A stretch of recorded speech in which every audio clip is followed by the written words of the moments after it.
ದೇವನಾಮಕ್ಕೆ ಸ್ತೋತ್ರ. ಈ ಪರಿಶುದ್ಧ ದಿನದಲ್ಲಿ ಮತದಾವರ್ತಿ ದೇವರ ಸನ್ನಿಧಾನದಲ್ಲಿ ದೇವರನ್ನು ಆರಾಧಿಸುವುದಕ್ಕೆ ಸರ್ವಶಕ್ತನಾದ ದೇವರು ನಮ್ಮ ಜೀವಿತದಲ್ಲಿ ಈ ಒಂದು ದಿನವನ್ನು ಕೊಟ್ಟಿದ್ದಾನೆ. ಆತನಿಗೆ ಸಲ್ಲಸಕ ಆರಾಧನೆಯನ್ನು, ಘನತೆಯನ್ನು, ಮಹಿಮೆಯನ್ನು ಈ ಮುಂಜಾನೆಯಲ್ಲಿ ನಾವು ಸಲ್ಲಿಸುವಂಥವರಾಗಿರುವ ಪ್ರಾರ್ಥನೆ ಮಾಡುವ.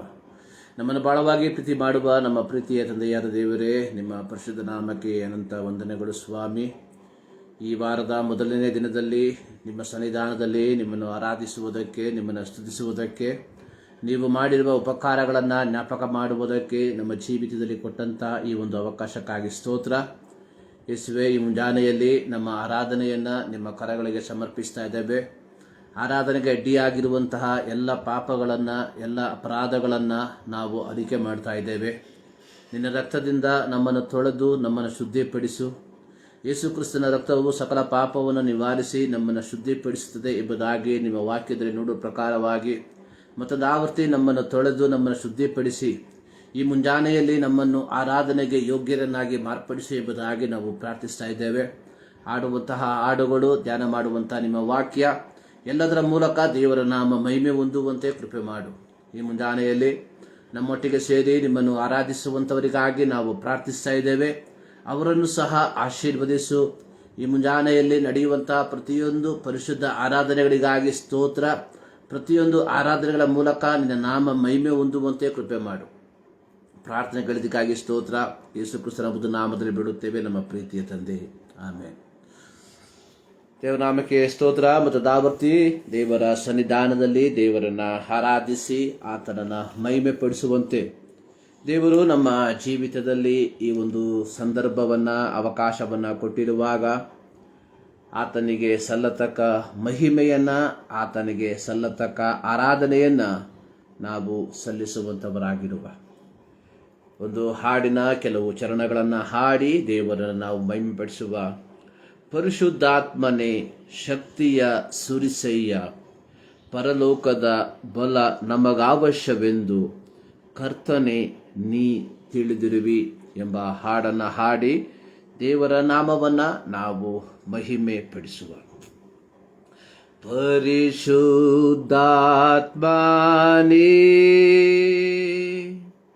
ಶಕ್ತಿಯ ಸುರಿಸಯ್ಯ, ಪರಿಶುದ್ಧಾತ್ಮನೇ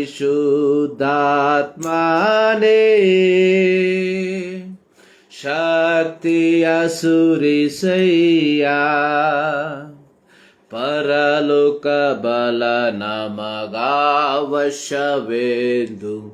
ಕರ್ತನೇ ನೀ ತಿಳಿದಿರುವಿ, ಪರಲೋಕ ಬಲ ನಮಗಾವಶ್ಯವೆಂದು ಕರ್ತನೇ ನೀ ತಿಳಿದಿರುವಿ, ಪರಿಶುದ್ಧಾತ್ಮನೇ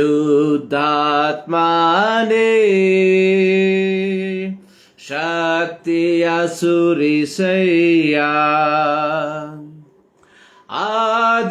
ಆದಿಶತಮಾನದು ನಡೆದಂತೆ ಈಗಲೂ ನಡೆಯಲಿ ಅದ್ಭುತಗಳು, ಆದಿಶತಮಾನದು ನಡೆದಂತೆ ಈಗಲೂ ನಡೆಯಲಿ ಅದ್ಭುತಗಳು, ಆದಿನದಂತೆ ಸುರಿಸಯ್ಯ, ಆತ್ಮ ಸಂಜೀವನವ, ಆದಿನದಂತೆ ಸುರಿಸಯ್ಯ, ಆತ್ಮ ಸಂಜೀವನವ, ಪರಿಶುದ್ಧಾತ್ಮನೇ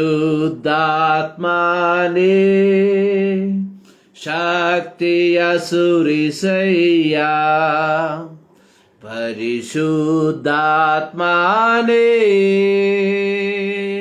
ಶಕ್ತಿಯ ಸುರಿಸಯ್ಯ, ಲೋಕದ ಮೋಹವ ಬಿಟ್ಟೋಡಲು ಸೈತಾನನ್ ಶಕ್ತಿಯ ಜಯಿಸಲು, ಲೋಕದ ಮೋಹವ ಬಿಟ್ಟೋಡಲು ಸೈತಾನನ್ ಶಕ್ತಿಯ ಜಯಿಸಲು, ಧೈರ್ಯದಿ ನಿನ್ ಸೇವೆ ನಾವು ಮಾಡಲು ನಮ್ಮನ್ನು ಅಭಿಷೇಕಿಸು. ಧೈರ್ಯದಿ ನಿನ್ ಸೇವೆ ನಾವು ಮಾಡಲು ನಮ್ಮನ್ನು ಅಭಿಷೇಕಿಸು. ಪರಿಶುದ್ಧಾತ್ಮನೇ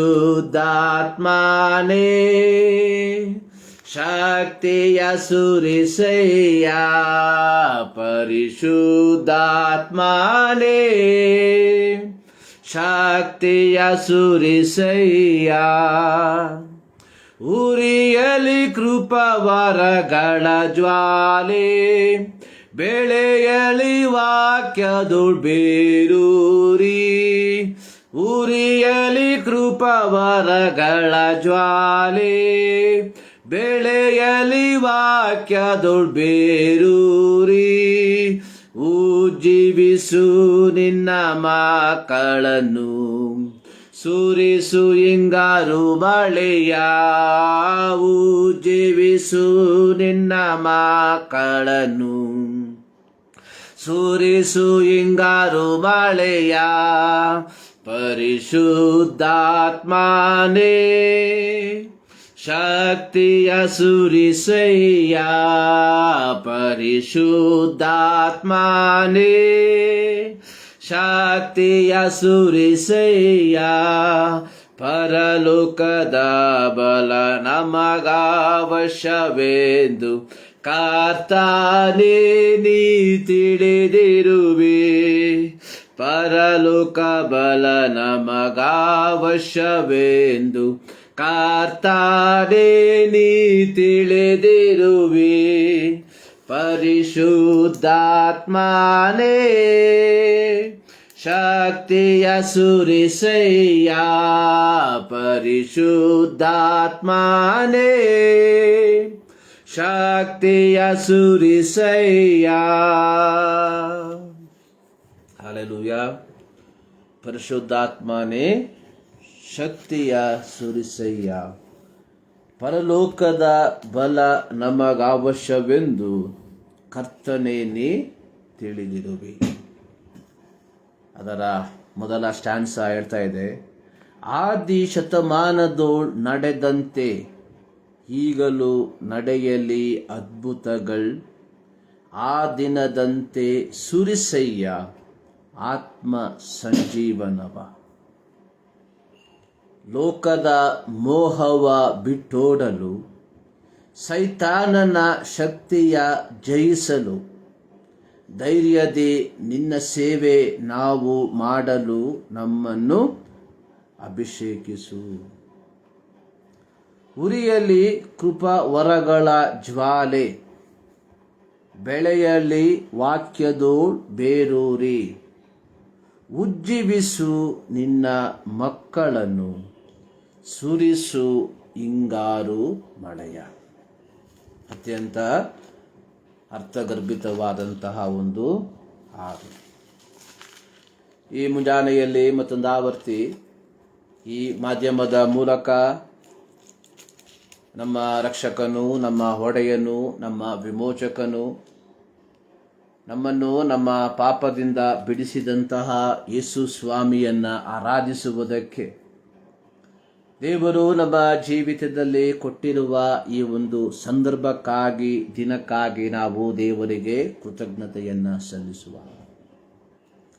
ಪ್ರತಿ ಬಾರಿ ನಾನು ಹೇಳುವಂತೆ ಆರಾಧನೆ ಅನ್ನುವಂಥದ್ದು ದೇವರ ಮಹಿಮೆಯನ್ನು, ದೇವರ ಮಹತ್ವವನ್ನು, ದೇವರ ಘನತೆಯನ್ನು ಹೊಗಳುವಂಥದ್ದು ಹಾಗೂ ದೇವರು ಮಾಡಿರುವ ಉಪಕಾರಗಳನ್ನು ನೆನೆಸಿ ಆತನಿಗೆ ಕೃತಜ್ಞತೆಯನ್ನು ಸಲ್ಲಿಸುವಂಥದ್ದು ಆಗಿದೆ.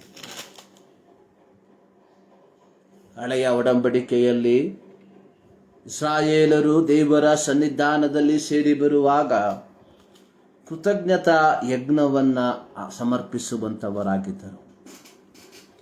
ಕೃತಜ್ಞತಾ ಯಜ್ಞ ಅನ್ನುವಂಥದ್ದು ಒಂದು ಹೋತವನ್ನು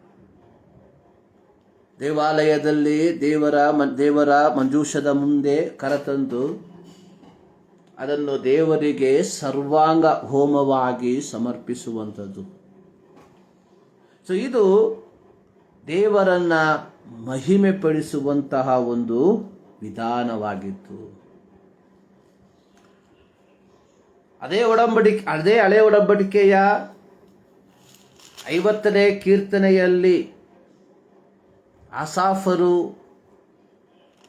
ಆಡುವಂಥದ್ದು, ಯಾರು ಸ್ತುತಿ ಯಜ್ಞವನ್ನು ಸಮರ್ಪಿಸುತ್ತಾರೋ ಅವರೇ ನನ್ನನ್ನು ಗೌರವಪಡಿಸುವರು. ಯಾಜಕ ಕಾಂಡದಲ್ಲಿ ದೇವರನ್ನ ಆರಾಧಿಸುವುದಕ್ಕೆ ಸೇರಿ ಬರುವಂಥವನು ಯಜ್ಞ ಪಶುವಿನೊಂದಿಗೆ ಬರಬೇಕು ಎಂಬುದಾಗಿ ಬರೆದಿರುವಾಗ, ಅದೇ ಹಳೆ ಒಡಂಬಡಿಕೆಯಲ್ಲಿರುವಂತಹ ಆಸಾಫನು, ಈ ಆಸಾಫರು ಯಾರೆಂದರೆ ದೇವಾಲಯದಲ್ಲಿ ದೇವರನ್ನು ಗಾನಗಳ ಮೂಲಕ ಆತನನ್ನು ಆರಾಧಿಸುವಂತ ಒಂದು ಗುಂಪು ಜನರು. ಈ ಆಸಾಫನು ಮತ್ತು ಅವನ ಮಕ್ಕಳು ದೇವಾಲಯದಲ್ಲಿ ದೇವರನ್ನ ಆರಾಧಿಸುವಂತವರಾಗಿದ್ದರು. ಸೊ ಅವರು ಆಡುವಂಥದ್ದು ಅಥವಾ ಅವರು ಹೇಳುವಂಥದ್ದು, ಯಾರು ಸ್ತುತಿ ಯಜ್ಞಗಳನ್ನ ಸಮರ್ಪಿಸುತ್ತಾರೋ ಅವರು ನನ್ನನ್ನ ಗೌರವ ಪಡಿಸುತ್ತಾರೆ. ಈ ಮುಂಜಾನೆಯಲ್ಲಿ ದೇವರ ಸನ್ನಿಧಾನದಲ್ಲಿ ನಾವು ಸೇರಿ ಬಂದಿರುವಂಥದ್ದು ದೇವರನ್ನ ಗೌರವ ಪಡಿಸುವುದಕ್ಕೆ, ದೇವರನ್ನ ಮಹಿಮೆ ಪಡಿಸುವುದಕ್ಕೆ, ದೇವರ ಮಹತ್ವವನ್ನ ಆಡಿ ಹರಿಸುವುದಕ್ಕೆ. ದೇವರನ್ನ ಗೌರವ ಪಡಿಸುವುದು ಅಂದರೆ ದೇವರಿಗೆ ಸ್ತುತಿ ಯಜ್ಞಗಳನ್ನ ಅರ್ಪಿಸುವುದರ ಮೂಲಕವಾಗಿ. ನಾವು ಅರ್ಪಿಸುವಂತಹ ಸ್ತುತಿ ಯಜ್ಞಗಳು ದೇವರಿಗೆ ಗೌರವವನ್ನ ತರುವಂತಹದಾಗಿರಬೇಕಾದರೆ, ನಾವು ಸಮರ್ಪಿಸುವಂತಹ ಸ್ತುತಿ ಯಜ್ಞಗಳು ಅದು ಪರಿಪೂರ್ಣವಾದ ಸ್ತುತಿ ಯಜ್ಞಗಳಾಗಿರಬೇಕು. ಹಳೆಯ ಒಡಂಬಡಿಕೆಯಲ್ಲಿ ನಾವು ನೋಡುವಂಥದ್ದು, ದೇವರಿಗೆ ಸಮರ್ಪಿಸುವಂತಹ ಯಜ್ಞ ಪಶು ಅದು ಪೂರ್ಣಾಂಗವಾಗಿರಬೇಕು, ಯಾವ ಕುಂದು ಕೊರತೆಗಳು ಇಲ್ಲದೆ ಇರುವಂಥದ್ದಾಗಿರಬೇಕು, ಇತ್ಯಾದಿ ಇತ್ಯಾದಿ ಇತ್ಯಾದಿ. ಅಂದರೆ ದೇವರಿಗೆ ಸಮರ್ಪಿಸುವಂಥದ್ದು ಅದು ಪರಿಪೂರ್ಣವಾಗಿರುವಂಥದ್ದಾಗಿರಬೇಕು. ಹೊಸ ಒಡಂಬಡಿಕೆಯಲ್ಲಿ ನಾವು ದೇವರಿಗೆ ಸಮರ್ಪಿಸುವಂಥದ್ದು ಓತಗಳಾಗಲಿ, ಓರಿಗಳಾಗಲಿ, ಕುರಿ ಕೋಳಿಗಳಾಗಲಿ ಅಲ್ಲ, ಬದಲಾಗಿ ಸ್ತೋತ್ರಗಳೆಂಬ ಯಜ್ಞ. ನಾವು ಸಮರ್ಪಿಸುವಂತಹ ಸ್ತೋತ್ರಗಳೆಂಬ ಯಜ್ಞ ಅದು ಪರಿಪೂರ್ಣತೆಯಿಂದ ಕೂಡಿರುವಂಥದ್ದಾಗಿರಬೇಕು. ಯೇಸು ಸ್ವಾಮಿ ಹೇಳಿರುವಂಥದ್ದು, ನಿನ್ನ ದೇವರಾದ ಯೆಹೋವನನ್ನು ಪೂರ್ಣ ಹೃದಯದಿಂದ, ಪೂರ್ಣ ಪ್ರಾಣದಿಂದ, ಪೂರ್ಣ ಶಕ್ತಿಯಿಂದ ಆತನನ್ನು ಆರಾಧಿಸಬೇಕು. ಈ ಮುಂಜಾನೆಯಲ್ಲಿ ದೇವರ ಸನ್ನಿಧಾನಕ್ಕೆ ನಾವು ಆತನನ್ನ ಆರಾಧಿಸುವುದಕ್ಕೆ ನಮ್ಮ ಆಲಯಗಳಿಗೆ ನಾವು ಹೋಗುವಾಗ ನಾವು ದೇವರನ್ನ ಪೂರ್ಣತೆಯಲ್ಲಿ ಆರಾಧಿಸುವಂತವರಾಗಿದ್ದೇವಾ? ಕೇವಲ ನಮ್ಮ ಶರೀರವನ್ನ ಮಾತ್ರ, ಕೇವಲ ನಮ್ಮ ಬಾಯಿಯ ಮೂಲಕವಾಗಿ ಮಾತ್ರವಾಗಿಯೋ ದೇವರನ್ನ ಆರಾಧಿಸುವಂಥದ್ದು, ಅಥವಾ ಪೂರ್ಣವಾದ ಹೃದಯದಿಂದ ಆತನನ್ನು ಆರಾಧಿಸುವಂತವರಾಗಿದ್ದೇವಾ ಎಂಬುವಂಥದ್ದನ್ನು ನಾವು ಪರೀಕ್ಷಿಸಿಕೊಳ್ಳಬೇಕಾಗಿರುವಂಥದ್ದು ಬಹಳ ಪ್ರಾಮುಖ್ಯ. ಅಪೂರ್ಣವಾದದ್ದನ್ನ ದೇವರು ಎಂದಿಗೂ ಸ್ವೀಕರಿಸುವುದಿಲ್ಲ. ಆದಿಕಾಂಡದಲ್ಲಿ ನಾವು ನೋಡುತ್ತೇವೆ, ಇಬ್ಬರು ಸಹೋದರರು, ಅಣ್ಣ ತಮ್ಮಂದಿರು ದೇವರನ್ನ ಆರಾಧಿಸುವುದಕ್ಕೆ ಹೋದಂಥದ್ದು.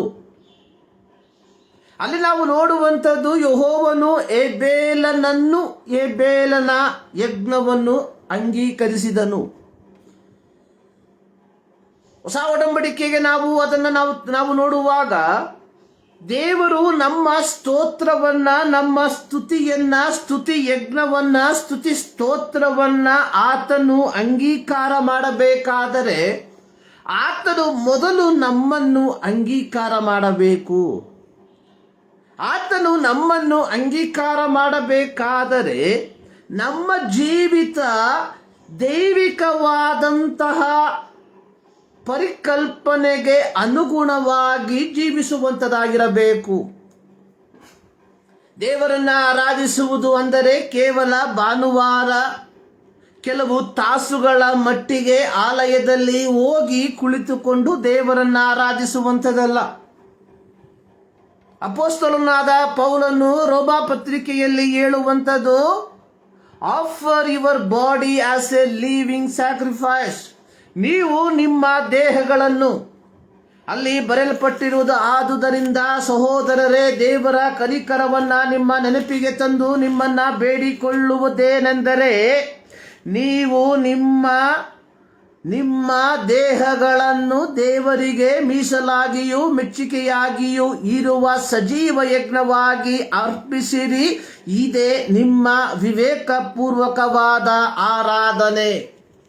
ಆರಾಧನೆ ಅನ್ನುವಂಥದ್ದು ನಮ್ಮನ್ನೇ ಸಂಪೂರ್ಣವಾಗಿ ದೇವರಿಗೆ ಸಮರ್ಪಿಸುವಂಥದ್ದಾಗಿದೆ.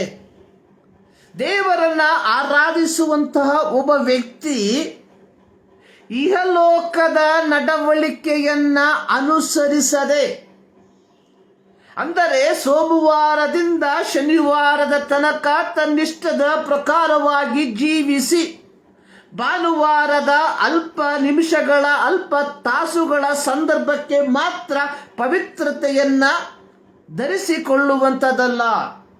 ಆರಾಧನೆ ಅನ್ನುವಂಥದ್ದು ಯಾವ ವ್ಯಕ್ತಿ ಇಹಲೋಕದ ನಡವಳಿಕೆಯನ್ನ ಅನುಸರಿಸದೆ ಒಂದು ಪೂರ್ಣತೆಯ ಜೀವಿತವನ್ನ ಜೀವಿಸಿ, ಅಂದರೆ ದೇವರ ಚಿತ್ತಾನುಸಾರವಾಗಿ ಉತ್ತಮವಾಗಿರುವಂತಹ, ಮೆಚ್ಚುಗೆಯಾಗಿರುವಂತಹ, ದೋಷವಿಲ್ಲದೆ ಇರುವಂತಹ ಜೀವಿತವನ್ನ ಜೀವಿಸಿ ಸಲ್ಲಿಸುವಂಥದ್ದಾಗಿದೆ ಆರಾಧನೆ ಎಂಬುವಂಥದ್ದು. ಯೋಬನ ಕುರಿತಾಗಿ ಸತ್ಯವೇದದಲ್ಲಿ ಬರೆಯಲ್ಪಟ್ಟಿರುವಂಥದ್ದು, ಯೋಬನು ನೀತಿವಂತನು, ನಿಷ್ಕಳಂಕನು, ತನ್ನ ಕಾಲದಲ್ಲಿ ದೋಷವಿಲ್ಲದೆ ನಡೆಯುವಂತವನು ಆಗಿದ್ದನು ಎಂಬುದಾಗಿ. ಪ್ರಿಯರೇ, ನಮ್ಮ ಜೀವಿತ ದೇವರಲ್ಲಿ ಭಯಭಕ್ತಿಯುಳ್ಳ ಜೀವಿತವಾಗಿರಬೇಕು. ನಮ್ಮ ಜೀವಿತ ಕೆಟ್ಟದ್ದನ್ನ ನಿರಾಕರಿಸುವಂತಹ ಜೀವಿತವಾಗಿರಬೇಕು. ನಮ್ಮ ಜೀವಿತ ನಿರ್ದೋಷವಾಗಿ ನಡೆಯುವಂತಹ ಜೀವಿತವಾಗಿರಬೇಕು. ನಮ್ಮ ಜೀವಿತ ಯಥಾರ್ಥ ಚಿತ್ತವಾದ ಜೀವಿತವಾಗಿರಬೇಕು. ಇದನ್ನು ದೇವರು ಬಯಸುವಂಥದ್ದು. ಅಂದ್ರೆ ನಾವು ದೇವರನ್ನು ಆರಾಧಿಸುವಾಗ ಪೂರ್ಣವಾಗಿ ದೇವರನ್ನ ಆರಾಧಿಸುವಂಥದ್ದು ಎಂಬುದಾಗಿ ನೋಡುವಾಗ, ದೇವರಲ್ಲಿ ಭಯಭಕ್ತಿಯಿಂದ ಕೆಟ್ಟದನ್ನ ನಿರಾಕರಿಸುತ್ತಾ, ನಿರ್ದೋಷವಾಗಿ ನಡೆಯುತ್ತಾ, ಯಥಾರ್ಥ ಚಿತ್ತವಾಗಿ ಜೀವಿಸಿ ಸಮರ್ಪಿಸುವಂತಹ ಆರಾಧನೆ, ಅದು ಪರಿಪೂರ್ಣವಾದ ಆರಾಧನೆ ಎಂಬುದಾಗಿ ನಾವು ತಿಳಿದುಕೊಳ್ಳಬಹುದಾಗಿದೆ. ಈ ಮುಂಜಾನೆಯಲ್ಲಿ ದೇವರ ಸನ್ನಿಧಾನದಲ್ಲಿ ನಾವು ಆತನನ್ನ ಆರಾಧಿಸುವುದಕ್ಕೆ ಸಿದ್ಧತೆಯುಳ್ಳವರಾಗಿರುವಾಗ, ನಮ್ಮನ್ನೇ ನಾವು ದೇವರ ಸನ್ನಿಧಾನದಲ್ಲಿ ಪರೀಕ್ಷಿಸಿಕೊಳ್ಳಬೇಕಾಗಿರುವಂಥದ್ದು ಬಹಳ ಪ್ರಾಮುಖ್ಯವಾಗಿರುವಂಥದ್ದಾಗಿದೆ. ನಾವು ಪರಿಪೂರ್ಣತೆಯಲ್ಲಿ ದೇವರನ್ನ ಆರಾಧಿಸುವಂಥವರಾಗಿದ್ದೇವಾ, ಅಥವಾ ಪರಿಪೂರ್ಣತೆಯಲ್ಲಿ ಆತನ ಸನ್ನಿಧಾನಕ್ಕೆ ಸೇರಿ ಬರುವಂಥವರಾಗಿದ್ದೇವ ಎಂಬುವಂಥದ್ದನ್ನ ನಾವುಗಳು ಒಮ್ಮೆ ಪರೀಕ್ಷಿಸಿಕೊಳ್ಳಬೇಕಾಗಿರುವಂಥದ್ದು ಬಹಳ ಪ್ರಾಮುಖ್ಯ. ಆದಿಕಾಂಡದಲ್ಲಿ ನಾವು ನೋಡುತ್ತೇವೆ, ಇಬ್ಬರು ವ್ಯಕ್ತಿಗಳು ದೇವರನ್ನ ಆರಾಧನೆ ಮಾಡಿದ್ದಾಗ್ಯೂ ಒಬ್ಬನ ಮುಖವು ಕಳೆಗುಂದಿತ್ತು ಎಂಬುದಾಗಿ ನಾವು ನೋಡುತ್ತೇವೆ. ಇಲ್ಲಿ ನಾವು ನೋಡುವಂಥದ್ದು, ಒಬ್ಬನ ಮುಖ ಕಳೆಗೊಳ್ಳುವುದಕ್ಕೆ ಕಾರಣವಾದರೂ ಏಕೆ? ಆದಿಕಾಂಡ ಅದರ 4ನೇ ಅಧ್ಯಾಯದಲ್ಲಿ ನಾವು ನೋಡುತ್ತೇವೆ, ನೀನು ಒಳ್ಳೆ ಕೆಲಸ ಮಾಡಿದರೆ ನಿನ್ನ ತಲೆ ಎತ್ತಲ್ಪಡುವುದಲ್ಲವೇ? ಕಾಯಿನನು ದೇವರನ್ನು ಆರಾಧಿಸಿತು, ಆದರೆ ಆರಾಧನೆ ಒಂದು ಪರಿಪೂರ್ಣವಾದ ರೀತಿಯಲ್ಲಿ ಆಗಿರಲಿಲ್ಲ. ಇಲ್ಲಿ ಸರ್ವಶಕ್ತನಾದ ದೇವರು ಹೇಳುವಂಥದ್ದು, ನೀನು ಒಳ್ಳೆ ಕೆಲಸ ಮಾಡಿದ್ದರೆ, ಅಂದರೆ ನಮ್ಮ ಆರಾಧನೆ ಅದು ಒಂದು ಒಳ್ಳೆಯ ರೀತಿಯಲ್ಲಿ, ಅಂದರೆ ದೇವರಿಗೆ ಸಮರ್ಪಕವಾಗುವ ರೀತಿಯಲ್ಲಿ. ನಾನು ಸಾಧಾರಣವಾಗಿ ಹೇಳುವಂತಹ ಒಂದು ಮಾತು, ಪ್ರತಿ ಭಾನುವಾರ ಆಲಯಗಳಲ್ಲಿ ನಾವು ಆತನನ್ನು ಆರಾಧಿಸುವಾಗ ನಮಗೆ ಒಂದು ರೀತಿಯ ತೃಪ್ತಿಯನ್ನು ತರುವಂಥದ್ದಾಗಿ ನೋಡುತ್ತೇವೆ. ಪ್ರಸಂಗಿಸುವಂತಹ ನಾವುಗಳಿಗೆ ಪ್ರಸಂಗ ಮಾಡಿದ ಮುಗಿದ ಮೇಲೆ ಒಂದು ರೀತಿಯ ತೃಪ್ತಿ, ಆರಾಧನೆಯನ್ನ ನಡೆಸುವಂಥವರಿಗೆ ಆರಾಧನೆ ನಡೆಸಿದ ನಂತರ ಒಂದು ರೀತಿಯ ತೃಪ್ತಿ, ಆರಾಧಿಸಿದಂಥವರಿಗೆ ಆರಾಧಿಸಿದ ನಂತರ ಒಂದು ರೀತಿಯ ತೃಪ್ತಿ. ಆದರೆ ಒಂದು ವಿಚಾರವನ್ನು ನಾವು ನಮಗೆ ಕೇಳಿಕೊಳ್ಳಬೇಕಾಗಿರುವಂಥದ್ದು, ನನ್ನ ಆರಾಧನೆ, ನಾನು ಸಮರ್ಪಿಸಿದಂತಹ ಸ್ತೋತ್ರ, ನಾನು ಆಡಿದಂತಹ ಹಾಡುಗಳು ದೇವರಿಗೆ ಸಂತೃಪ್ತಿಯನ್ನು ತಂದಿದ್ದೀಯಾ ಎಂಬುದಾಗಿ.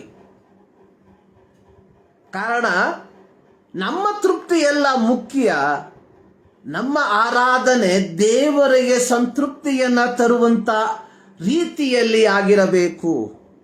ಈ ಮುಂಜಾನೆಯಲ್ಲಿ ಪ್ರಿಯರೇ, ದೇವರ ಸನ್ನಿಧಾನದಲ್ಲಿ ನಾವು ಆತನನ್ನು ಆರಾಧಿಸುವುದಕ್ಕೆ ಸೇರಿ ಬಂದಿರುವಾಗ ನಮಗೆ ನಾವೇ ಕೇಳಿಕೊಳ್ಳಬೇಕಾಗಿರುವಂಥದ್ದು, ನನ್ನ ಆರಾಧನೆ ದೇವರಿಗೆ ಮೆಚ್ಚುಗೆಯಾದ ಆರಾಧನೆಯಾಗಿ ಮಾರ್ಪಟ್ಟಿದ್ದೀಯಾ ಎಂಬುದಾಗಿ.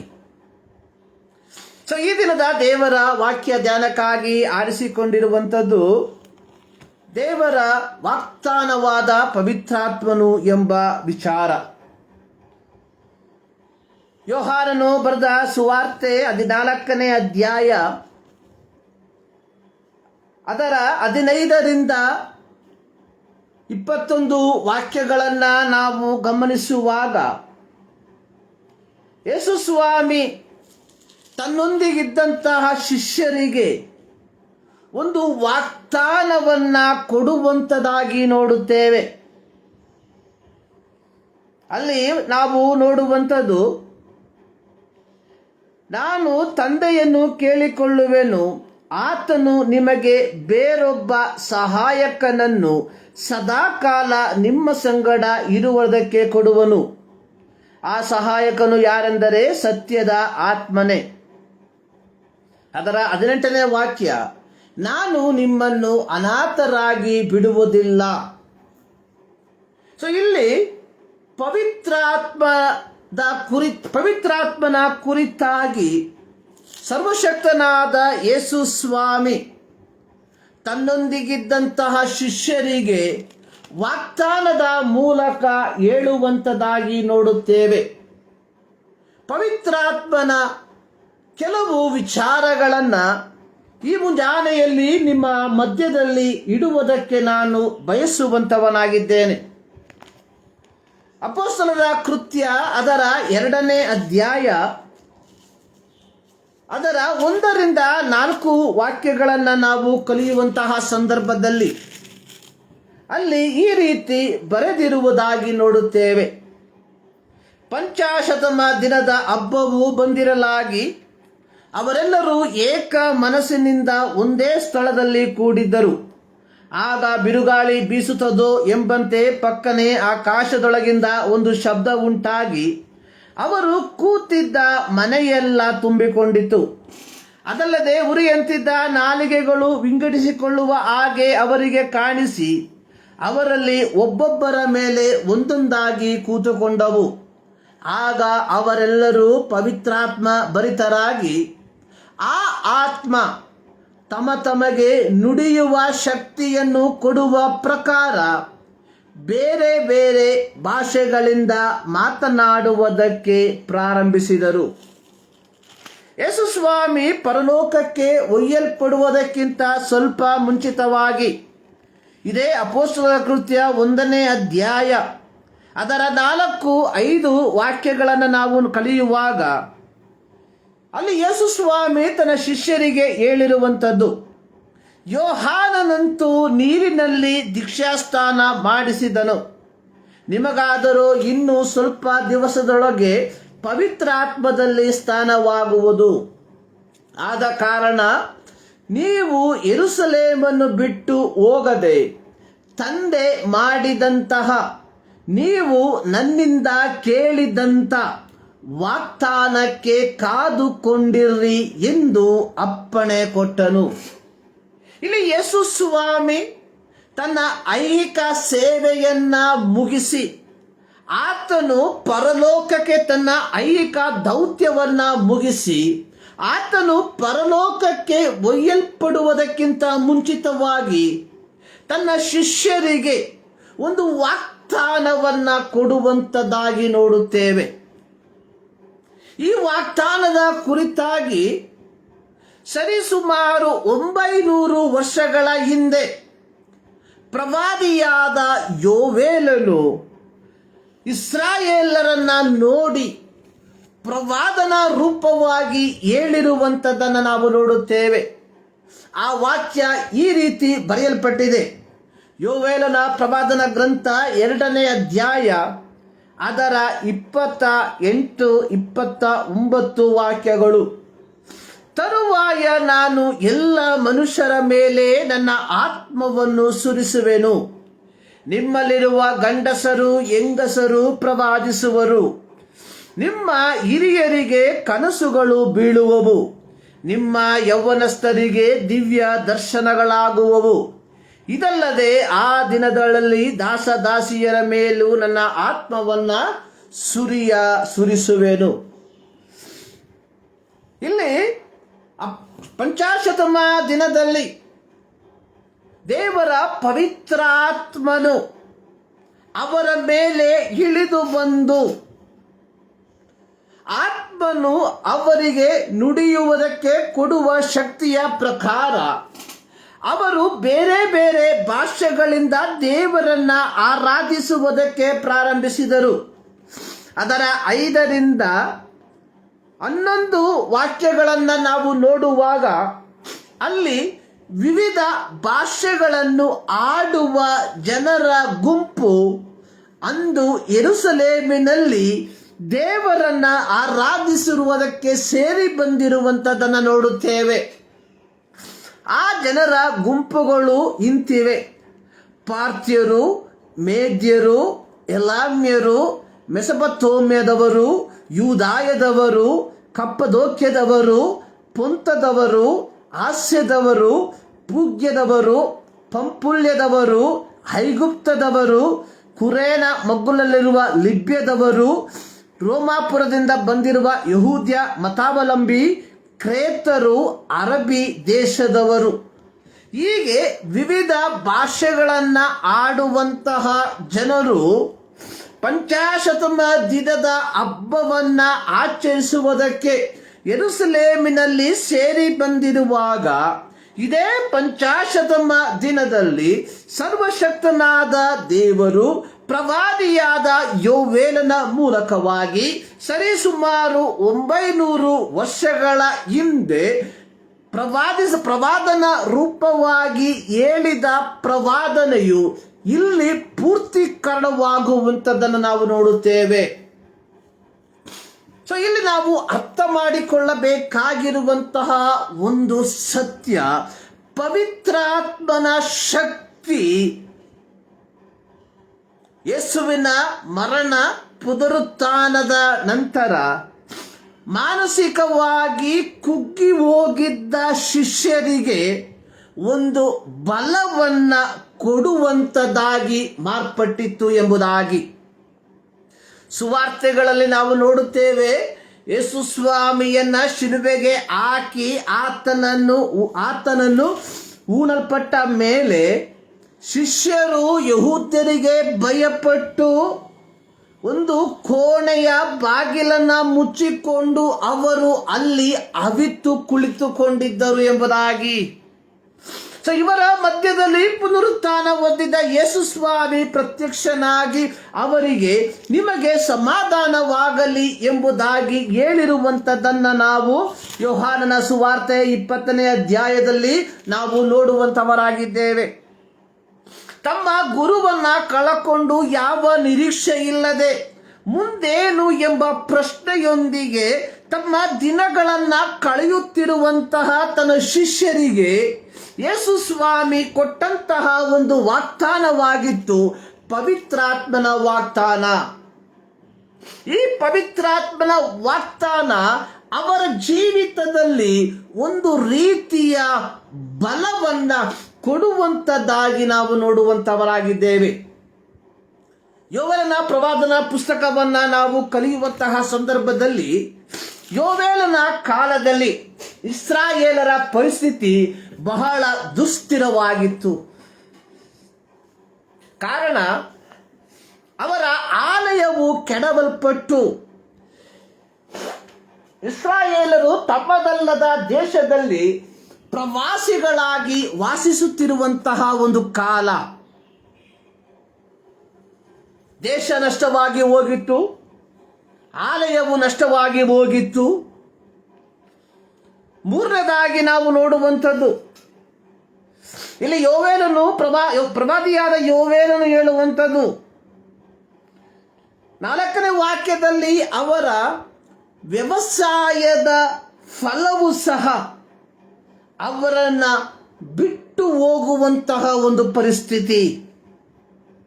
4ನೇ ವಾಕ್ಯದಲ್ಲಿ ಬರೆಯಲ್ಪಟ್ಟಿದೆ, ಚೂರಿ ಮಿಡತೆ ತಿಂದು ಮಿಕ್ಕದನ್ನು ಗುಂಪು ಮಿಡತೆ ತಿಂದು ಬಿಟ್ಟಿತ್ತು, ಗುಂಪು ಮಿಡತೆ ತಿಂದು ಬಿಕ್ಕದನ್ನು ಸಣ್ಣ ಮಿಡತೆ ತಿಂದು ಬಿಟ್ಟಿತ್ತು, ಸಣ್ಣ ಮಿಡತೆ ತಿಂದು ಬಿಕ್ಕದನ್ನು ದೊಡ್ಡ ಮಿಡತೆ ತಿಂದು ಬಿಟ್ಟಿತ್ತು.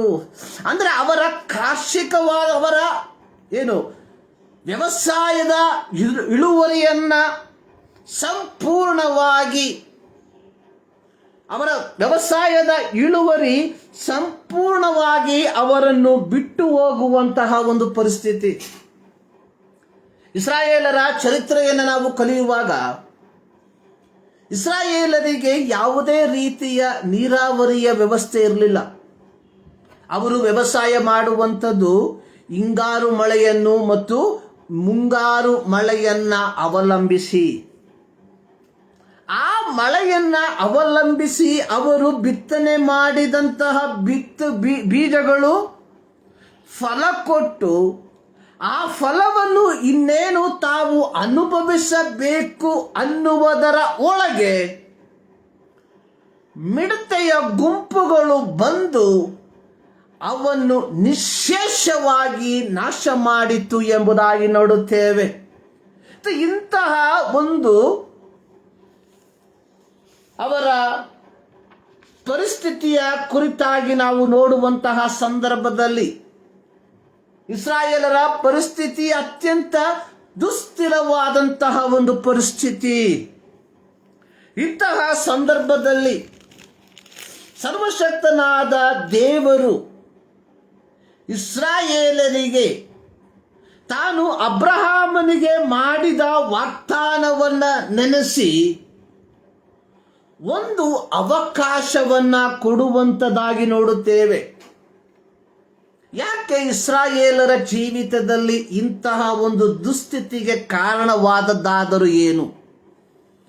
ಅನೇಕ ಸಂದರ್ಭಗಳಲ್ಲಿ ನಮ್ಮ ಜೀವಿತದಲ್ಲಿಯೂ ಅನೇಕ ಪ್ರತಿಕೂಲಗಳು, ಅನೇಕ ಪ್ರಯಾಸಗಳು ಬರುವುದಕ್ಕೆ ಕಾರಣವನ್ನ ನಾವು ಕಂಡುಕೊಳ್ಳುವಂಥದ್ರಲ್ಲಿ ನಾವು ಸೋತು ಹೋಗಿರುತ್ತೇವೆ.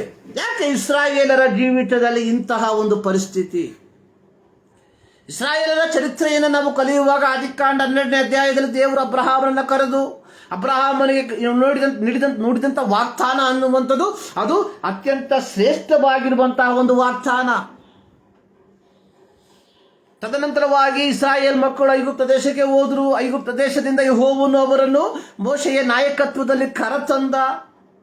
ಅವರಿಗೆ ಅಬ್ರಹಾಮನಿಗೆ ವಾಗ್ದಾನ ಮಾಡಿದ ರೀತಿಯಲ್ಲಿ ಹಾಲು ಜೇನು ಹರಿಯುವ ದೇಶವನ್ನು ಕೊಟ್ಟ. ಹೀಗೆ ಕೊಟ್ಟಂತಹ ಸಂದರ್ಭದಲ್ಲಿ ಸರ್ವಶಕ್ತನಾದ ದೇವರು ಅವರಿಗೆ ಹೇಳಿರುವಂಥದ್ದು, ನೀವು ಯೆಹೋವನ ಮಾರ್ಗದಲ್ಲಿ ನಡೆಯುವುದಾದರೆ ನೀವು ಈ ಎಲ್ಲ ಮೇಲುಗಳನ್ನು ಅನುಭವಿಸುತ್ತೀರಿ. ನೀವು ಎಂದಾದರೂ ಮದದಿಂದ ಅಥವಾ ಇವೆಲ್ಲವೂ ನಮ್ಮ ಸಾಮರ್ಥ್ಯದಿಂದ ನಾವು ಪಡಕೊಂಡದ್ದು ಎಂಬುದಾಗಿ ಯೆಹೋವನಿಗೆ ವಿರೋಧವಾಗಿ ನೀವು ಮಾತನಾಡುವಾಗ, ಅಥವಾ ಯೆಹೋವನಿಗೆ ವಿರೋಧವಾಗಿ ನೀವು ಪಾಪ ಮಾಡುವಾಗ, ಅಥವಾ ನೀವು ಯೆಹೋವನಾದ ನನ್ನನ್ನು ಬಿಟ್ಟು ಇತರೆ ದೇವರುಗಳನ್ನು ಅವಲಂಬಿಸಿ ಹೋಗುವಾಗ ನಿಮ್ಮ ಜೀವಿತದಲ್ಲಿ ಇಂದು ಅನುಭವಿಸುತ್ತಿರುವಂತಹ ಮೇಲುಗಳನ್ನು ನೀವು ಕಳಕೊಳ್ಳಬೇಕಾಗುತ್ತದೆ. ಸೊ ದೇವರ ವಾಕ್ಯವನ್ನು ನಾವು ಕಲಿಯುವಂತಹ ಸಂದರ್ಭದಲ್ಲಿ ಇಸ್ರಾಯೇಲ್ ಮಕ್ಕಳು ದೇವರ ಆಳ್ವಿಕೆಯಲ್ಲಿ ಒಳಪಟ್ಟವರಾಗಿದ್ದರು. ಪ್ರವಾದಿಗಳ ಮೂಲಕವಾಗಿ, ನ್ಯಾಯಸ್ಥಾಪಕರ ಮೂಲಕವಾಗಿ ಯೆಹೋವನು ತನ್ನ ಜನರನ್ನು ನಡೆಸುವಂತವನಾಗಿದ್ದನು. ತದನಂತರವಾಗಿ ಇಸ್ರಾಯೇಲರು ಅರಸನನ್ನ ಬೇಡಿಕೊಂಡರು, ಯೆಹೋವನು ಅವರಿಗೆ ಅರಸನನ್ನ ಕೊಟ್ಟರು. ಹೀಗೆ ಬಂದಂತಹ ಅರಸರುಗಳಲ್ಲಿ ಮೆಜಾರಿಟಿ ದೇವರ ಮಾರ್ಗದಲ್ಲಿ ನಡೆಯದೆ ತಮ್ಮಿಷ್ಟವಾದ ಮಾರ್ಗದಲ್ಲಿ ನಡೆಯುವಂಥವರಾಗಿದ್ದರು ಎಂಬುದಾಗಿ. ಹೀಗೆ ಇಸ್ರಾಯೇಲರನ್ನ ಆಳುವಂತಹ ರಾಜನು, ಇಸ್ರಾಯೇಲರ ಹಿರಿಯರು, ಇಸ್ರಾಯೇಲ್ ಜನಸಮೂಹ ಯೆಹೋವನಿಂದ ದೂರ ಹೋದಂತಹ ಸಂದರ್ಭಗಳಲ್ಲಿ ಯೆಹೋವನು ಅವರನ್ನು ಬಾಧಿಸುವವರ ಕೈಗೆ ಒಪ್ಪಿಸಿಕೊಟ್ಟನು ಎಂಬುದಾಗಿ ನಾವು ನೋಡುತ್ತೇವೆ. ಹೀಗೆ ಯೆಹೋವನು ಇಸ್ರಾಯೇಲರು ತಮ್ಮ ಪಾಪದ ಫಲವಾಗಿ ಅವರನ್ನು ಶಿಕ್ಷಿಸಿದಾಗ್ಯೂ ತಾನು ಅಬ್ರಹಾಮನಿಗೆ ಮಾಡಿದ ವಾಗ್ದಾನವನ್ನ ನೆನೆಸಿ ಯೆಹೋವನು ಇಸ್ರಾಯೇಲರಿಗೆ ಒಂದು ಪುನಃ ಪರೀಕ್ಷಿಸುವಂತಹ ಅಥವಾ ಪುನಃವಾಗಿ ಅವರನ್ನ ಉಂಟು ಮಾಡುವಂತಹ ಒಂದು ವಾಗ್ದಾನವನ್ನ ಕೊಡುವಂಥದ್ದಾಗಿ ನೋಡುತ್ತೇವೆ. ಯೋವೇಲನ ಪ್ರವಾದನ ಗ್ರಂಥ ಅದರ ಒಂದನೇ ಅಧ್ಯಾಯ ಅದರ 2ನೇ ಅಧ್ಯಾಯದಲ್ಲಿ ನಾವು ನೋಡುವಂಥದ್ದು, ಈಗಲಾದರೂ ಯೆಹೋವನು ಇಂತೆನ್ನುತ್ತಾನೆ, ಈಗಲಾದರೂ ನೀವು ಮನಪೂರ್ವಕವಾಗಿ ನನ್ನ ಕಡೆಗೆ ತಿರುಗಿಕೊಂಡು ಉಪವಾಸ ಮಾಡಿರಿ, ಎಳಿರಿ, ಗೋಳಾಡಿರಿ, ನಿಮ್ಮ ಬಟ್ಟೆಗಳನ್ನೆಲ್ಲ ನಿಮ್ಮ ಹೃದಯಗಳನ್ನು ಅರಿದುಕೊಂಡು ನಿಮ್ಮ ದೇವರಾದ ಯೆಹೋವನ ಕಡೆಗೆ ತಿರುಗಿಕೊಳ್ಳಿರಿ. ಆತನು ದಯೆಯು, ಕನಿಕರವು, ದೀರ್ಘಶಾಂತಿಯು, ಮಹಾಕೃಪೆಯು ಉಳ್ಳವನಾಗಿ ಮಾಡಬೇಕೆಂದ ಕೇಡಿಗೆ ಮರಮರುಗುತ್ತಾನೆ. ಇಲ್ಲಿ ಸರ್ವಶಕ್ತನಾದ ದೇವರು ಪ್ರವಾದಿಯಾದ ಯೋವೇಲನ ಮೂಲಕ ಇಸ್ರಾಯೇಲರಿಗೆ ಹೇಳುವಂಥದ್ದು, ನೀವು ಮಾಡುತ್ತಿರುವಂತಹ ದುರ್ಮಾರ್ಗದಿಂದ ನೀವು ಪಶ್ಚಾತ್ತಾಪ ಪಟ್ಟು, ಅದು ಯಾವ ರೀತಿಯಾಗಿ? ಮನಪೂರ್ವಕವಾಗಿ ಪಶ್ಚಾತ್ತಾಪ ಪಟ್ಟು ಉಪವಾಸದಿಂದಲೂ ಗೋಳಾಟದಿಂದಲೂ ನೀವು ದೇವರ ಸನ್ನಿಧಾನದಲ್ಲಿ ದೇವರ ಕಡೆಗೆ ತಿರುಗಿಕೊಂಡರೆ ಆತನು ನಿಮ್ಮನ್ನು ಪುನಃ ಉಜ್ಜೀವಿಸ ಮಾಡುತ್ತಾನೆ ಎಂಬುದಾಗಿ. ಹೀಗೆ ಉಜ್ಜೀವಿಸ ಮಾಡುವಂತಹ ಜನರಿಗೆ ನಾವು ಪ್ರಾರಂಭದಲ್ಲಿ ನೋಡಿದ ಪ್ರಕಾರವಾಗಿ ಇಸ್ರಾಯೇಲರು ಸಂಪೂರ್ಣವಾಗಿ ಕ್ಷಯಿಸಿ ಹೋಗಿರುವಂತಹ ಒಂದು ಪರಿಸ್ಥಿತಿ, ರಾಜಕೀಯವಾಗಿ, ಆರ್ಥಿಕವಾಗಿ, ಆಧ್ಯಾತ್ಮಿಕವಾಗಿ ಯಾವ ನಿರೀಕ್ಷೆ ಇಲ್ಲದೆ ಇರುವಂತಹ ಒಂದು ಪರಿಸ್ಥಿತಿಯಲ್ಲಿ ಇಸ್ರಾಯೇಲರು ಆಗಿರುವಾಗಲೂ ಇಸ್ರಾಯೇಲರು ಮನಪೂರ್ವಕವಾಗಿ ಯೆಹೋವನ ಕಡೆಗೆ ತಿರುಗಿಕೊಳ್ಳುವುದಾದರೆ ಯೆಹೋವನು ಅವರಿಗೆ ಹೇಳುವಂಥದ್ದು, ನಾನು ನಿಮ್ಮನ್ನು ಬಲಪಡಿಸ್ತೇನೆ. ಯಾವ ರೀತಿಯಾಗಿ? ತರುವಾಯ ನಾನು ಎಲ್ಲ ಮನುಷ್ಯರ ಮೇಲೆ ನನ್ನ ಆತ್ಮವನ್ನ ಸುರಿಸುವೆನು. ಪವಿತ್ರಾತ್ಮ ಅನ್ನುವಂಥದ್ದು ನಮ್ಮನ್ನು ಬಲಪಡಿಸುವಂಥದ್ದಾಗಿದೆ. ನಿಶೇಷವಾಗಿ ಹೋಗಿರುವಂತಹ, ಬಲವಿಲ್ಲದೆ ಇರುವಂತಹ, ನಿರ್ಬಲವಾಗಿರುವಂತಹ ಅಥವಾ ನಿರ್ಜೀವವಾಗಿರುವಂತಹ ಸ್ಥಳಗಳಲ್ಲಿ ದೇವರ ಪವಿತ್ರಾತ್ಮನ ಶಕ್ತಿ ಇಳಿದು ಬರುವಾಗ ಅಲ್ಲಿ ಒಂದು ಹೊಸ ಜೀವದ ಉತ್ಪತ್ತಿ ಉಂಟಾಗುವುದಾಗಿ ನಾವು ನೋಡುತ್ತೇವೆ. ಯೆಹೆಜ್ಕೇಲನ ಪ್ರವಾದನ ಗ್ರಂಥದಲ್ಲಿ ನಾವು ನೋಡುತ್ತೇವೆ, ಸರ್ವಶಕ್ತನಾದ ದೇವರು ಯೆಹೆಜ್ಕೇಲನನ್ನು ಒಂದು ಎಲುಬಿನ ಒಂದು ಗುಂಡಿಗೆ ಕರೆದುಕೊಂಡು ಹೋಗಿ ಕೇಳುವಂಥದ್ದು, ಮನುಷ್ಯ ಪುತ್ರ, ಈ ಎಲುಬುಗಳಿಗೆ ಜೀವಗಳು ಉಂಟಾಗ್ತದೆ ಎಂಬುದಾಗಿ. ಅಲ್ಲಿ ಯೆಹೋವನು ತನ್ನ ಶ್ವಾಸವನ್ನು ಊದಲು ಚೆಲ್ಲಾಪಿಲ್ಲಿಯಾಗಿದ್ದಂತಹ ಎಲುಬುಗಳು ಒಂದಕ್ಕೊಂದು ಅಂಟಿಕೊಂಡು, ಯಾವ ರೀತಿಯಾಗಿ ಒಬ್ಬ ಮನುಷ್ಯನ ಶರೀರ ಯಾವ ರೀತಿಯಾಗಿ ಇರಬೇಕು, ಕೈ ಇರುವಂಥ ಜಾಗದಲ್ಲಿ ಕೈ, ಕಣ್ಣಿರುವಂಥ ಜಾಗದಲ್ಲಿ ಕಣ್ಣು, ಕಾಲಿರುವ ಜಾಗದಲ್ಲಿ ಕಾಲುಗಳು ಸರಿಯಾದ ರೀತಿಯಲ್ಲಿ ಯೆಹೋವನ ಆತ್ಮ ಆ ಒಂದು ಒಣಗಿರುವಂತಹ ಆ ಎಲುಬಿನ ಆ ಒಂದು ಕಣಿವೆಯಲ್ಲಿ ಇಳಿದು ಬಂದಾಗ ಎಲ್ಲವೂ ಸರಿಯಾದ ರೀತಿಯಲ್ಲಿ ಹೊಂದಿಕೆಯಾಗಿ ಅವುಗಳು ಮಾಂಸದಿಂದ ಚರ್ಮದಿಂದ ತುಂಬಲ್ಪಟ್ಟು ಒಂದು ಜೀವವುಳ್ಳ ಸೈನ್ಯವಾಗಿ ಮಾರ್ಪಟ್ಟಿತು ಎಂಬುದಾಗಿ. ಪ್ರಿಯ ದೇವಜನರೇ, ದೇವರ ಪವಿತ್ರಾತ್ಮ ಅನ್ನುವಂಥದ್ದು ನಾವು ಬಲಹೀನಾವಸ್ಥೆಯಲ್ಲಿ ಕ್ಷೀಣಿಸಿ ಹೋಗಿರುವಾಗ ನಮಗೆ ಬಲವನ್ನು ಕೊಡುವಂಥದ್ದಾಗಿದೆ ಎಂಬುದನ್ನು ನಾವುಗಳು ಮರಿಬಾರದು. ಯೇಸು ಸ್ವಾಮಿಯ ಸಂಗಡ 3.5 ವರ್ಷ ಕಾಲ ಸೇವೆ ಮಾಡಿದಂತಹ ಶಿಷ್ಯರು ಯೇಸು ಮರಣವನ್ನು ಅನುಭವಿಸಿ ಆತನು ಹೂಣಲ್ಪಟ್ಟು ಅವನು ಸಮಾಧಿಯಲ್ಲಿ ಇರುವಾಗ ಯಹೂದ್ಯರಿಗೆ ಭಯಪಟ್ಟವರಾಗಿ ಮಾಳಿಗೆಯ ಒಂದು ಕೋಣೆಯಲ್ಲಿ ಬಾಗಿಲನ್ನು ಮುಚ್ಚಿಕೊಂಡು ಅವಳಿ ಅವಿತುಕೊಂಡಿರುವಂತಹ ಸಂದರ್ಭದಲ್ಲಿ ದೇವರ ಪವಿತ್ರಾತ್ಮನು ಯೋವೇಲನ ಯೋವೇಲ್ ಪ್ರವಾದಿಯ ಮೂಲಕವಾಗಿ ಹೇಳಿಸಲ್ಪಟ್ಟಂತೆಯೇ ಆ ಪಂಚಾಶತಮ ದಿನದಂದು ಅವರು ಒಟ್ಟಾಗಿ ಕೂಡಿದಂತಹ ಸ್ಥಳದಲ್ಲಿ ಇಳಿದು ಬಂದಾಗ ಅವರು ಪವಿತ್ರಾತ್ಮ ಭರಿತರಾಗಿ ಆತ್ಮನು ಅವರಿಗೆ ಕೊಡುವ ರೀತಿಯಲ್ಲಿ ವಿವಿಧ ಭಾಷೆಗಳಲ್ಲಿ ಅವರು ದೇವರನ್ನ ಆರಾಧಿಸಿದರು ಎಂಬುದಾಗಿ ನಾವು ನೋಡುತ್ತೇವೆ. ಯೋಹಾನನ ಸುವಾರ್ತೆಯಲ್ಲಿ ನಾವು ನೋಡಿದ್ವಿ, ನಾನು ನಿಮ್ಮನ್ನು ಅನಾಥರಾಗಿ ಬಿಡುವುದಿಲ್ಲ. ಒಂದು, ದೇವರ ಪವಿತ್ರಾತ್ಮ ನಮ್ಮನ್ನು ಬಲಪಡಿಸುವಂತವದಾಗಿದ್ದರೆ, 2, ಪವಿತ್ರಾತ್ಮ ನಮ್ಮ ಯಜಮಾನನಾಗಿದ್ದಾನೆ. ನಾನು ನಿಮ್ಮನ್ನು ಅನಾಥರಾಗಿ ಕೈ ಬಿಡುವುದಿಲ್ಲ. ಆರ್ಫನ್ ಎಂಬ ಒಂದು ಪದನಲ್ಲಿ ನಾವು ನೋಡುವಂತವರಾಗಿದ್ದೇವೆ. ಅದರ ಅರ್ಥ ದಿಕ್ಕಿಲ್ಲದವರು, ಗತಿಯಿಲ್ಲದವರು ಹಾಗೂ ಯಾವ ಗಣನೆಗೆ ಬಾರದವರು ಎಂಬುದಾಗಿ. ದೇವರು ನಮ್ಮನ್ನು ಕರೆದಿರುವಂಥದ್ದು ಒಂದು ನಿರ್ದಿಷ್ಟವಾದ ಉದ್ದೇಶದೊಂದಿಗೆ, ಒಂದು ನಿರ್ದಿಷ್ಟವಾದಂತಹ ಮಾರ್ಗದಲ್ಲಿ ನಡೆಯುವುದಕ್ಕೋಸ್ಕರವಾಗಿ. ಆ ಮಾರ್ಗದಲ್ಲಿ ನಾವು ನಡೆಯಬೇಕಾದರೆ ದೇವರ ಪವಿತ್ರಾತ್ಮನ ಆ ಒಂದು ಸಾಮೀಪ್ಯ ನಮ್ಮ ಸಂಗಡ ಇರಬೇಕಾದದ್ದು ಬಹಳ ಪ್ರಾಮುಖ್ಯ. ನಮ್ಮ ಜೀವಿತವನ್ನು ನಾವು ಪರೀಕ್ಷಿಸಿ ನೋಡಿಕೊಳ್ಳುವ, ನಾವು ದೇವರ ಪವಿತ್ರಾತ್ಮನ ಆ ಒಂದು ಸಾಮೀಪ್ಯದಲ್ಲಿ ನಡೆಯುವಂಥವರಾಗಿದ್ದೇವ. ಅನೇಕ ಸಂದರ್ಭಗಳಲ್ಲಿ ನಾವು ನಮ್ಮದೇ ಆದ ರೀತಿಯಲ್ಲಿ, ನಮ್ಮದೇ ಆದ ಮಾರ್ಗದಲ್ಲಿ ನಡೆಯುವಂತರಲ್ಲವೋ. ಇಲ್ಲಿ ಯೋಹಾನನ ಸುವಾರ್ತೆಯಲ್ಲಿ ನಾವು ನೋಡುತ್ತೇವೆ, ಆತನು ನಾನು ತಂದೆಯನ್ನು ಕೇಳಿಕೊಳ್ಳುವೆನು, ಆತನು ನಿಮಗೆ ಬೇರೊಬ್ಬ ಸಹಾಯಕನನ್ನು ಸದಾಕಾಲ ನಿಮ್ಮ ಸಂಗಡ ಇರುವುದಕ್ಕೆ ಕೊಡುವನು. ಆ ಸಹಾಯಕನು ಯಾರೆಂದರೆ ಸತ್ಯದ ಆತ್ಮನೇ, ಸತ್ಯದ ಆತ್ಮನು, ಹೋಲಿ ಸ್ಪಿರಿಟ್, ಪವಿತ್ರ ಆತ್ಮ. ಪವಿತ್ರ ಆತ್ಮ ನಮ್ಮಲ್ಲಿ ವಾಸ ಮಾಡುವಾಗ ನಾವು ಪವಿತ್ರರಾಗಿ ಜೀವಿಸುವಂತವರಾಗಿರ್ತೇವೆ. ಒಂದು ಪವಿತ್ರಾತ್ಮ ನಮ್ಮಲ್ಲಿ ವಾಸ ಮಾಡುವಾಗ ಒಂದು ಅಪವಿತ್ರವಾದ ಜೀವಿತವನ್ನು ನಮ್ಮಿಂದ ಜೀವಿಸುವುದಕ್ಕೆ ಸಾಧ್ಯವಿಲ್ಲ. ಇಂದು ನಾವು ಪ್ರಶ್ನೆಯನ್ನು ಕೇಳಿಕೊಳ್ಳಬೇಕು. ನನ್ನ ಜೀವಿತದ ಕುರಿತಾಗಿ ನನಗೆ ಪೂರ್ಣವಾದ ಗ್ರಹಿಕೆ ಉಂಟು. ಪ್ರತಿಯೊಬ್ಬರ ಜೀವಿತದ ಕುರಿತಾಗಿ ಅವರೊಬ್ಬರಿಗೆ ಒಂದು ಪರಿಪೂರ್ಣವಾದ ಗ್ರಹಿಕೆ ಉಂಟು. ಇಲ್ಲಿ ಯೇಸು ಸ್ವಾಮಿ ಹೇಳುವಂಥದ್ದು, ಸತ್ಯದ ಆತ್ಮನನ್ನು ನಾನು ನಿಮಗೆ ಕೊಡುತ್ತೇನೆ.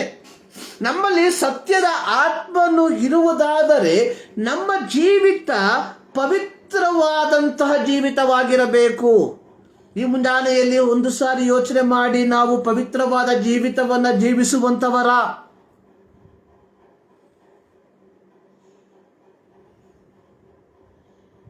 ಪವಿತ್ರಾತ್ಮ ಅನ್ನುವಂಥದ್ದು ಭಾನುವಾರ ಆರಾಧನೆಯ ಸಮಯದಲ್ಲಿ ನಾವು ಪ್ರಯೋಗಿಸುವಂತಹ ಶಬ್ದ ಕೋಲಾಹಲಗಳಲ್ಲ. ಇಂದು ಅನೇಕರು ಪವಿತ್ರಾತ್ಮ ಅನ್ನುವಂಥದ್ದು ಆರಾಧನೆಯ ಹಾಡಿನ ಕೊನೆಯ ಭಾಗದಲ್ಲಿ ನಡೆಯುವಂತಹ ಆ ಒಂದು ಶಬ್ದ ಕೋಲಾಹಲದ ಸಮಯವೆಂಬುದಾಗಿ ನೆನೆಸುವಂಥದ್ದಾಗಿ ನೋಡುತ್ತೇವೆ. ಪವಿತ್ರಾತ್ಮ ಅನ್ನುವಂಥದ್ದು ಆತನು ನಮ್ಮನ್ನು ಸತ್ಯದಲ್ಲಿ ನಡೆಸುವಂಥವನು.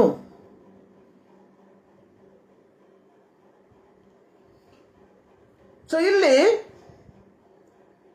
ಆ ಪವಿತ್ರಾತ್ಮ ನಮ್ಮ ಸಂಗಡ, ಇಲ್ಲಿ ಯೇಸು ಸ್ವಾಮಿ ಹೇಳುವಂಥದ್ದು ಆ ಯಾತನು ನಿಮ್ಮ ಸಂಗಡ ಸದಾಕಾಲ ನಿಮ್ಮ ಸಂಗಡ ಇರುವುದಕ್ಕೆ ಕೊಡ್ತೇನೆ ಎಂಬುದಾಗಿ. ಪ್ರಿಯರೇ, ಸೊ ನಮ್ಮ ಜೀವಿತದಲ್ಲಿ ಈ ಒಂದು ಪವಿತ್ರಾತ್ಮನ ಸಾಮೀಪ್ಯ ಉಂಟೋ? ಪವಿತ್ರಾತ್ಮನು ನಮ್ಮನ್ನು ನಡೆಸುವ ರೀತಿಯಲ್ಲಿ ನಾವು ನಡೆಯುವಂಥವರಾಗಿದ್ದೇವಾ? ಅಪೊಸ್ತಲರ ಕೃತ್ಯದಲ್ಲಿ ನಾವು ನೋಡುತ್ತೇವೆ, ಅಪೊಸ್ತಲನಾದ ಪೌಲನು ತನ್ನ ಮೊದಲನೆಯ ಸುವಾರ್ಥ ಪ್ರಯಾಣವನ್ನು ಮುಗಿಸಿ ತನ್ನ ಎರಡನೆಯ ಸುವಾರ್ಥ ಪ್ರಯಾಣವನ್ನು ಆಸ್ಯ ಸೀಮೆಯ ಮೂಲಕ ಪ್ರಾರಂಭಿಸುವುದಕ್ಕೆ ತೀರ್ಮಾನಿಸಿದಾಗ ದೇವರ ಪವಿತ್ರಾತ್ಮನು ಅವನನ್ನು ಅಲ್ಲಿ ತಡೆದನು ಎಂಬುದಾಗಿ ಅಪೊಸ್ತಲರ ಕೃತ್ಯ ಅದರ 9ನೇ ಅಧ್ಯಾಯದಲ್ಲಿ ನಾವು ಅದರ ನೋಡುವಂಥವರಾಗಿದ್ದೇವೆ. ಯಾಕೆಂದರೆ ದೇವರ ಪವಿತ್ರಾತ್ಮನು ಅವರನ್ನು ಬೇರೊಂದು ರೀತಿಯಲ್ಲಿ ಅದರ 15ನೇ ಅಧ್ಯಾಯವನ್ನು ನಾವು ನೋಡುತ್ತೇವೆ. 16ನೇ ಅಧ್ಯಾಯದಲ್ಲಿ ಆಮೇಲೆ ಅವರು ಆಸ್ಯ ಸೀಮೆಯಲ್ಲಿ ದೇವರ ವಾಕ್ಯವನ್ನು ಹೇಳಬಾರದೆಂದು ಪವಿತ್ರಾತ್ಮನು ಅವರನ್ನು ತಡೆದು ಪೃಗ್ಯ ಗಲಾತ್ಯ ಸೀಮೆಯನ್ನು ಹಾದಿ ಹೋಗಿ ಹೀಗೆ ಅವರು ಪವಿತ್ರಾತ್ಮನ ಪ್ರೇರಣೆಗೆ ಅನುಗುಣವಾಗಿ ಮಕೆದೋನ್ಯದಲ್ಲಿ ಬಂದು ದೇವರ ಸೇವೆಯನ್ನು ಮಾಡಿದರು ಎಂಬುದಾಗಿ. ಸೊ ದೇವರ ಪವಿತ್ರಾತ್ಮ ಅನ್ನುವಂಥದ್ದು ನಮ್ಮನ್ನು ತಾನು ಉದ್ದೇಶಿಸಿರುವಂತಹ ರೀತಿಯಲ್ಲಿ ನಮ್ಮನ್ನು ನಡೆಸುವಂಥವನು ಎಂಬುದಾಗಿ ನಾವು ಗ್ರಹಿಸುವಂಥವರಾಗಿರಬೇಕು. ಇದು ಅನೇಕರು ನೆನೆಸುವಂಥದ್ದು ದೇವರ ಪವಿತ್ರಾತ್ಮ ಅನ್ನುವಂಥದ್ದು ಕೇವಲ ಭಾನುವಾರದ ಕೆಲವು ತಾಸುಗಳ ಮಟ್ಟಿಗೆ ಮಾತ್ರ ಇರುವಂಥವನಾಗಿದ್ದಾನೆ ಎಂಬುದಾಗಿ. ಆದುದರಿಂದ ನಾವು ಒಂದು ಹಾಡಾಡ್ತೇವೆ. ಈ ಹಾಡು ಎಷ್ಟರ ಮಟ್ಟಿಗೆ ಸರಿ ಎಷ್ಟರ ಮಟ್ಟಿಗೆ ತಪ್ಪು ಎನ್ನುವಂಥದ್ದು ನನಗೆ ಗೊತ್ತಿಲ್ಲ. ಆದರೆ ನಾವು ಪ್ರತಿ ಭಾನುವಾರ ಹಾಡ್ತೇವೆ, welcome Holy Spirit, we are in your presence. ಪವಿತ್ರಾತ್ಮನೇ ಬಾ, ನಾವು ನಿಮ್ಮ ಸನ್ನಿಧಿಯಲ್ಲಿ ಕುಳಿತುಕೊಂಡಿದ್ದೇವೆ. ಭಾನುವಾರ ಆರಾಧನೆಗೆ ಬರುವಂತಹ ಸಂದರ್ಭದಲ್ಲಿ ಮತ್ತೆ ಮುಂದಿನ ಭಾನುವಾರ ಬೆಳಗ್ಗೆ ಆಗಬೇಕು ಈ ಹಾಡನ್ನು ಹಾಡುವುದಕ್ಕೆ. ಪವಿತ್ರಾತ್ಮ ಅನ್ನುವಂಥದ್ದು ಕೇವಲ ಭಾನುವಾರದ ದಿನದಲ್ಲಿ ಆರಾಧನೆಯ ಸಂದರ್ಭದಲ್ಲಿ ಮಾತ್ರ ನಿಮ್ಮ ಮೇಲೆ ಬರುವಂಥವನಲ್ಲ. ಪವಿತ್ರಾತ್ಮನು ಅನ್ನುವಂಥದ್ದು ನೀವು ಯೇಸು ಸ್ವಾಮಿಯನ್ನ ಸ್ವೀಕರಿಸಿ ಯೇಸು ಸ್ವಾಮಿಗೆ ನಿಮ್ಮ ಆಳ್ವಿಕೆಯನ್ನ ಒಪ್ಪಿಸಿಕೊಡುವ ಸಮಯದಿಂದ ನಿಮ್ಮ ಜೀವಿತದ ಪ್ರತಿಯೊಂದು ಹಾದು ಹೋಗುಗಳನ್ನ ನಿಯಂತ್ರಿಸುವ ವ್ಯಕ್ತಿ ಎಂಬುದಾಗಿ ನಾವುಗಳು ಮರಿಬಾರದು. ನನ್ನ ಜೀವಿತ ಪವಿತ್ರಾತ್ಮನಿಗೆ ಅನುಗುಣವಾಗಿ ನಿರ್ವಹಿಸಲ್ಪಡದಿದ್ದರೆ ನಾವುಗಳು ಪವಿತ್ರಾತ್ಮನಿಂದ ತುಂಬಲ್ಪಟ್ಟವರಲ್ಲ ಎಂಬುದಾಗಿ ಸ್ಪಷ್ಟವಾಗಿ ತಿಳಿದುಕೊಳ್ಬೇಕು. ಇಲ್ಲಿ ಪೌಲನು ತನ್ನ ಎರಡನೆಯ ಮಿಷನರಿ ಪ್ರಯಾಣವನ್ನ, ಸುವಾರ್ಥ ಪ್ರಯಾಣವನ್ನ ಆಸ್ಯ ಸೀಮೆಯ ಮೂಲಕ ಪ್ರಾರಂಭಿಸುವುದಕ್ಕೆ ತೀರ್ಮಾನಿಸಿದಾಗ ದೇವರ ಪವಿತ್ರಾತ್ಮ ಅವನನ್ನು ತಡೆದನು ಎಂಬುದಾಗಿ ನೋಡುತ್ತೇವೆ. ಅಲ್ಲಿಂದ ಅವನು ಬೇರೆ ಬಿತುನ್ಯಕ್ಕೆ ಹೋಗುವುದಕ್ಕೆ ಪ್ರಯತ್ನ ಮಾಡಿದಾಗ್ಯೂ ದೇವರ ಪವಿತ್ರಾತ್ಮ ಅವನನ್ನು ತಡೆದು ಅವನನ್ನು ಮೆಕದೋನ್ಯಕ್ಕೆ ಕಳುಹಿಸಿದನು ಎಂಬುದಾಗಿ ನೋಡುತ್ತೇವೆ. ಎಲ್ಲಿ ಸುವಾರ್ತೆ, ಎಲ್ಲಿ ದೇವರ ವಾಕ್ಯದ ಅವಶ್ಯಕತೆ ಉಂಟು ಅಲ್ಲಿಗೆ ದೇವರ ಪವಿತ್ರಾತ್ಮನು ತನ್ನ ದಾಸನಾದ ಪೌಲನನ್ನ ಕಳುಹಿಸಿಕೊಟ್ಟನು. ಪ್ರಿಯರೇ, ಇಂದು ನಾವುಗಳು ನಮ್ಮದೇ ಆದ ಸೌಕರ್ಯದಲ್ಲಿ ಕುಳಿತುಕೊಂಡು ದೇವರನ್ನ ಆರಾಧಿಸುವಂಥವರು. ಅನೇಕ ಸಂದರ್ಭಗಳಲ್ಲಿ ದೇವರು ಸ್ಪಷ್ಟವಾದ ದರ್ಶನವನ್ನ ಕೊಟ್ಟಾಗ್ಯೂ ಅದು ಕಾಠಿಣ್ಯವಾಗುತ್ತದೆ ಎಂದು ನೆನೆಸಿ ಈಗಿರುವ ಸೌಕರ್ಯಗಳಲ್ಲಿಯೇ ದೇವರನ್ನ ಆರಾಧಿಸುವುದಕ್ಕೆ ನಾವು ಬಯಸುವಂತಹ ವ್ಯಕ್ತಿಗಳಾಗಿದ್ದರೆ ನಾವು ನೆನೆಸಬೇಕು, ನಾವು ಆತ್ಮನಿಂದ ನಡೆಸಲ್ಪಡುತ್ತಿಲ್ಲ ಎಂಬುದಾಗಿ. ದೇವರ ಪವಿತ್ರಾತ್ಮ ಆತನು ನಮಗೆ ಮಾರ್ಗ ದರ್ಶನವನ್ನ ಕೊಡುವಂತವನಾಗಿದ್ದಾನೆ. ಮೂರನೇದಾಗಿ ದೇವರ ಪವಿತ್ರಾತ್ಮನ ಕುರಿತಾಗಿ ಗಲಾತ್ಯದವರಿಗೆ ಬರೆದ ಪತ್ರಿಕೆ 5ನೇ ಅಧ್ಯಾಯದಲ್ಲಿ ಅಪೊಸ್ತಲನಾದ ಪೌಲನು ಹೇಳುವಂಥದ್ದು, the fruit of the spirit is love, Joy. ದೇವರ ಆತ್ಮನ ಫಲಗಳು ಪ್ರೀತಿ, ಸಂತೋಷ, ಸಮಾಧಾನ, ದೀರ್ಘಶಾಂತಿ, ದಯೆ, ಉಪಕಾರ, ನಂಬಿಕೆ, ಸಾಧುತ್ವ, ಶಮೆದಮೆ ಇಂಥವುಗಳೇ. ಈ ಒಂದು ಪತ್ರಿಕೆಯನ್ನ ಬರೆಯುವುದಕ್ಕೆ ಕಾರಣ, ಪೌಲನು ಗಲಾತ್ಯ ಸಭೆಯನ್ನ ಸ್ಥಾಪಿಸಿದಂತಹ ವ್ಯಕ್ತಿ.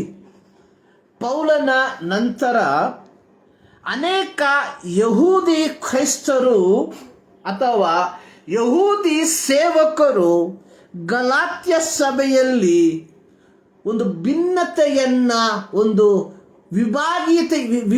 ವಿಭಾಗೀಯತೆಯನ್ನ ಬಿತ್ತಿದರು. ಅದುವರೆಗೂ ಅನ್ಯೋನ್ಯತೆಯಲ್ಲಿ ಇದ್ದಂತಹ ಗಲಾತ್ಯ ಸಭೆ ಈ ಪಾದ್ರಿಗಳ ಬರೋಣದೊಂದಿಗೆ ಸಭೆಯು ಇಬ್ಬಾಗವಾಗುವಂಥದ್ದನ್ನು ನಾವು ನೋಡುತ್ತೇವೆ. ಈ ಯಹೂದ್ಯ ಕ್ರೈಸ್ತರು ಹೇಳುವಂಥದ್ದು, ಕೇವಲ ರಕ್ಷಣೆ ದೀಕ್ಷಾಸ್ಥಾನ ಮಾತ್ರ ಸಾಲದು, ನೀನು ಒಬ್ಬ ಯಥಾರ್ಥವಾಗಿ ಕ್ರೈಸ್ತನಾಗಿ ಮಾರ್ಪಡಬೇಕಾದರೆ ಯಹೂದಿ ಆಚಾರವಾಗಿರುವಂತಹ ಸುನ್ನತಿಯನ್ನು ನೀನು ಮಾಡಿಸ್ಕೊಳ್ಬೇಕು. ಸುನ್ನತಿಯನ್ನ ಮಾಡಿಸಿಕೊಂಡ್ರೆ ಮಾತ್ರ ನೀನು ಯಥಾರ್ಥವಾದಂತಹ ಕ್ರೈಸ್ತನಾಗುವಂಥದ್ದು. ಇದು ಯಹೂದಿ ಕ್ರೈಸ್ತರಿಗೂ ಅನ್ಯ ಕ್ರೈಸ್ತರಿಗೂ ಅಂತರವನ್ನ ಉಂಟು ಮಾಡ್ತು. ಇದನ್ನು ಮನಗಂಡ ಪೌಲನು ಗಲಾತ್ಯದಲ್ಲಿರುವ ವಿಶ್ವಾಸಿಗಳಿಗೆ ಆತನು ಪತ್ರಿಕೆಯನ್ನ ಬರೆಯುವಂಥದ್ದನ್ನು ನಾವು ನೋಡುತ್ತೇವೆ. ಅದರ 3ನೇ ಅಧ್ಯಾಯದಲ್ಲಿ ಪೌಲನು ಗಲಾತ್ಯದಲ್ಲಿರುವಂತಹ ವಿಶ್ವಾಸಿಗಳನ್ನ ಕರೆಯುವಂಥದ್ದು, ಎಲೈ ಬುದ್ಧಿ ಇಲ್ಲದ ಗಲಾತ್ಯದವರೇ. ನೋಡಿ, ಅಲ್ಲಿ ಆತನು ಯೇಸು ಕ್ರಿಸ್ತನು ಶಿಲುಬೆಗೆ ಹಾಕಿಸಿಕೊಂಡವನಾಗಿ ನಿಮ್ಮ ಕಣ್ಣೆದುರಿಗೆ ಪಟ್ಟವನಲ್ಲವೇ ಒಂದು ಸಂಗತಿಯನ್ನು ಮಾತ್ರ ನಿಮ್ಮಿಂದ ತಿಳಿದುಕೊಳ್ಳಬೇಕೆಂದಿದ್ದೇನೆ. ನೀವು ದೇವರಾತ್ಮನನ್ನು ಹೊಂದಿದ್ದು ನೇಮ ನಿಷ್ಠೆಗಳನ್ನು ಅನುಸರಿಸಿದ್ದರಿಂದಲೋ ಕೇಳಿ ನಂಬಿದ್ದರಿಂದಲೋ. ಅಂದ್ರೆ ದೇವರ ಪವಿತ್ರಾತ್ಮ ಅನ್ನುವಂಥದ್ದು ವಿಭಾಗಿಸಲ್ಪಟ್ಟಿರುವಂಥದ್ದನ್ನ ಒಂದುಗೂಡಿಸುವಂಥದ್ದಾಗಿದೆ. ಇವತ್ತು ಅನೇಕ ಸಭೆಗಳಲ್ಲಿ ಅನೇಕ ವಿಭಾಗಗಳನ್ನು ನೋಡ್ತೇವೆ. ಅದು ಸಣ್ಣ ಸಭೆಯಾಗಿರಬಹುದು, ದೊಡ್ಡ ಸಭೆಯಾಗಿರಬಹುದು. ಕೊರಿಂಥ ಸಭೆಯಲ್ಲಿ ನಾವು ನೋಡ್ತೇವೆ, ನಾವು ಅಪೊಲ್ಲೋಸನ ಕಡೆಯವರು, ನಾವು ಪೌಲನ ಕಡೆಯವರು, ನಾವು ಪೇತ್ರನ ಕಡೆಯವರು, ನಾವು ಕ್ರಿಸ್ತನ ಕಡೆಯವರು ಎಂಬುದಾಗಿ ಅನೇಕ ವಿಭಾಗಗಳು ಕೊರಿಂಥ ಸಭೆಯಲ್ಲಿ ಇದ್ದಂತೆಯೇ ಇಂದು ಸಹ ಸಭೆಗಳಲ್ಲಿ ನಾವು ಪಾಸ್ಟರ್ ಕಡೆಯವರು, ನಾವು ಕಮಿಟಿ ಕಡೆಯವರು, ನಾವು ಸೆಕ್ರೆಟರಿ ಕಡೆಯವರು, ನಾವು ಟ್ರೆಷರ್ ಕಡೆಯವರು ಎಂಬ ವಿಭಾಗಗಳು ನಮ್ಮ ಸಭೆಗಳಲ್ಲಿ ಇದೆ.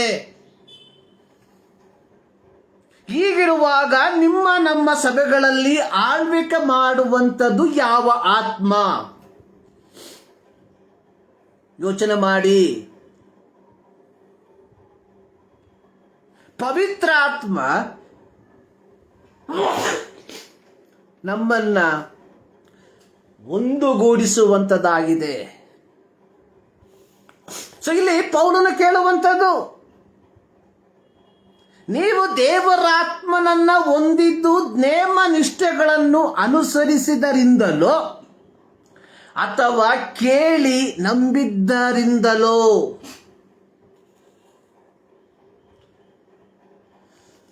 ಇದರ ಎಲ್ಲ ವಿಚಾರಗಳನ್ನು ಹೇಳುವುದಕ್ಕೆ ಸಮಯವಿಲ್ಲ. ಗಲಾತ್ಯ ಪತ್ರಿಕೆಯನ್ನ ನೀವು ಮನೆಯಲ್ಲಿ ಕೂಲಂಕುಷವಾಗಿ ಓದಿ ಅಧ್ಯಯನ ಮಾಡುವುದಾದರೆ ಇದರ ಪೂರ್ಣ ಚಿತ್ರಣವನ್ನು ನೀವು ಪಡೆದುಕೊಳ್ಳಬಹುದಾಗಿದೆ. ಇವೆಲ್ಲವನ್ನ ಹೇಳುತ್ತಾ ಪೌಲನು ಈ ತನ್ನ ಪತ್ರಿಕೆಯನ್ನ ಮುಕ್ತಾಯಗೊಳಿಸುವಂಥದ್ದು ದೇವರಾತ್ಮನ ಫಲಗಳು ಯಾವುದು? ಪ್ರೀತಿ, ಸಂತೋಷ, ಸಮಾಧಾನ, ದೀರ್ಘಶಾಂತಿ, ದಯೆ, ಉಪಕಾರ, ನಂಬಿಕೆ, ಸಾಧುತ್ವ, ಶಮೆದಮೆ. ಅಂದರೆ ದೇವರ ಪವಿತ್ರಾತ್ಮ ನಮ್ಮನ್ನ ವಿಭಾಗಿಸುವಂಥದ್ದಲ್ಲ, ದೇವರ ಪವಿತ್ರಾತ್ಮ ನಮ್ಮನ್ನ ಒಗ್ಗೂಡಿಸುವಂಥದ್ದಾಗಿದೆ. ಅಂದರೆ ಯೋವೇಲ್ ಪ್ರವಾದಿಯ ಮೂಲಕ ಸರ್ವಶಕ್ತನಾದ ದೇವರು ವಾಗ್ದಾನ ಮಾಡಿದ ಪವಿತ್ರಾತ್ಮ ನಮ್ಮ ಕರ್ತನಾದ ಯೇಸು ಕ್ರಿಸ್ತನ ಮೂಲಕ ತನ್ನ ಶಿಷ್ಯರಿಗೆ ದೇವರು ವಾಗ್ದಾನ ಮಾಡಿದ ಪವಿತ್ರಾತ್ಮನ ಗುಣಲಕ್ಷಣಗಳು. ಒಂದು, ಪವಿತ್ರಾತ್ಮ ನಮ್ಮನ್ನ ಬಲಪಡಿಸ್ತದೆ. ನಾವು ಕ್ಷೀಣಾವಸ್ಥೆಯಲ್ಲಿ ಆಗಿರುವಾಗ ಪವಿತ್ರಾತ್ಮ ನಮ್ಮನ್ನ ಬಲಪಡಿಸ್ತದೆ. ನಾವು ತಳ್ಳಲ್ಪಟ್ಟಾಗ ಪವಿತ್ರಾತ್ಮ ನಮಗೆ ಮಾರ್ಗದರ್ಶನವನ್ನು ನೀಡುತ್ತದೆ. ನಮ್ಮಲ್ಲಿ ವಿಭಾಗಗಳು ಹೆಚ್ಚಾಗುವಾಗ ದೇವರ ಪವಿತ್ರಾತ್ಮನು ನಮ್ಮಲ್ಲಿ ಇರುವುದಾದರೆ ಆ ಪವಿತ್ರಾತ್ಮ ನಮ್ಮನ್ನು ಒಗ್ಗೂಡಿಸುವಂಥದ್ದಾಗಿದೆ. ಈ ಮುಂದಾನೆಯಲ್ಲಿ ದೇವರ ವಾಕ್ಯವನ್ನ ಕೇಳುವಂತ ನನ್ನ ಪ್ರಿಯ ದೇವ ಜನರೇ, ನಾವು ಪವಿತ್ರಾತ್ಮನನ್ನ ಕೇವಲ ಅನ್ಯ ಭಾಷೆಗೆ ಮಾತ್ರ ಸೀಮಿತವಾಗಿ ಇಟ್ಕೊಳ್ಬಾರ್ದು.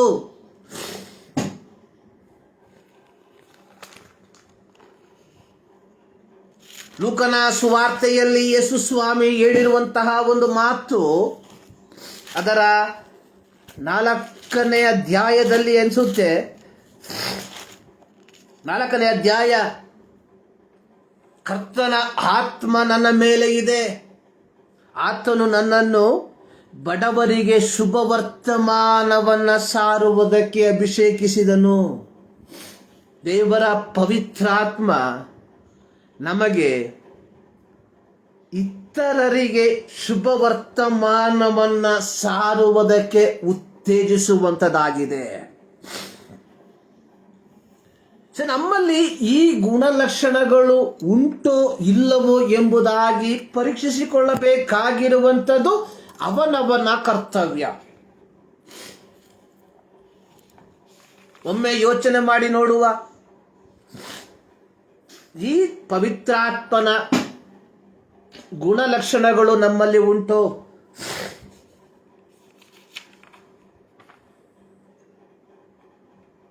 ಯಾಕೆ ಅನೇಕ ಸಂದರ್ಭದಲ್ಲಿ ನಾವು ಹೇಳ್ತೇವೆ ಐ ಆಮ್ ಎ ಹೆಲ್ಪ್ಲೆಸ್? ಕಾರಣ ದೇವರ ಪವಿತ್ರಾತ್ಮನ ಸಾನ್ನಿಧ್ಯ ನಮ್ಮಲ್ಲಿ ಇಲ್ಲದೆ ಇರುವಂಥದ್ದಾಗಿದೆ. If God's presence is there, the Holy Spirit will guide us. We will never tell I am helpless. I don't know where to go. ಕಾರಣ ಯೇಸು ಸ್ವಾಮಿ ಹೇಳಿರುವಂಥದ್ದು, ನಾನು ನಿಮ್ಮನ್ನು ಅನಾಥರಾಗಿ ಬಿಡೋದಿಲ್ಲ, ಐ ವಿಲ್ ಗೈಡ್ ಯು. ಯಾವ ರೀತಿಯಾಗಿ ಪೌಲನನ್ನ ಗೈಡ್ ಮಾಡಿದಂತಹ ಪವಿತ್ರಾತ್ಮನು ಆತನು ನಮ್ಮನ್ನು ಸಹ ಗೈಡ್ ಮಾಡುವಂಥವನಾಗಿದ್ದಾನೆ. ಮೂರನೇದಾಗಿ, ನಮ್ಮಲ್ಲಿ ಅಪಸ್ವರಗಳು ವಿಭಾಗಗಳು ಇರುವುದಾದರೆ ದೇವರ ಪವಿತ್ರಾತ್ಮನು ನಮ್ಮಲ್ಲಿ ವಾಸ ಮಾಡುವುದಾದರೆ ನಮ್ಮಲ್ಲಿರುವಂತಹ ವಿಭಾಗಗಳು ಹೋಗಿ ಪವಿತ್ರಾತ್ಮನು ಕೊಡುವಂತಹ ಫಲಗಳನ್ನು ನಾವು ಕೊಡುವಂಥವರಾಗಿ ಮಾರ್ಪಡುತ್ತೇವೆ.